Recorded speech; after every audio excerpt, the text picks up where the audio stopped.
ఉత్తరప్రదేశ్లోని లక్నోలో తీలేవాలి మసీదు ఉంది.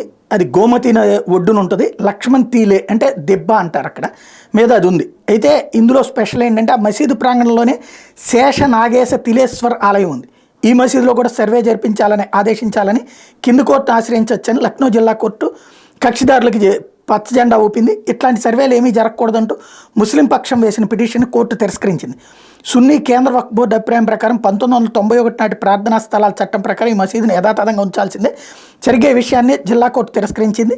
నిజానికి ఈ మసీదులో సర్వే జరిపించవచ్చునని సెప్టెంబర్ 25, 2017లోనే జడ్జి తీర్పు చెప్పారు. అయితే లక్ష్మణ్ తీలా నిర్మించిన వాడు రాముని సోదరుడు లక్ష్మణ్ అని హిందువులు కోర్టులో వాదించారు. ఇక్కడ పురాతన శేషనాగేశ్ తిలేశ్వర్ ఆలయం ఉండేదని వాళ్ళ వాదన. ఇంకా కొన్ని హిందూ దేవీ దేవతల విగ్రహాలు ఇక్కడ ఉండేవని వాటిని 2013లో ధ్వంసం చేశారని కూడా హిందువులు ఆరోపిస్తున్నారు. ఆ సంవత్సరం వేసిన వ్యాజ్యంలో లక్ష్మణ్ తీలే మసీదులో సర్వే జరిపించాలని హిందువులు కోరారు. అక్కడ మసీదు నిర్మాణం కోసం భవ్యమైన హిందూ ఆలయాన్ని ఔరంగజేబు కాలంలో కూల్చారని ఆ కేసులోనే హిందువులు వాదించారు.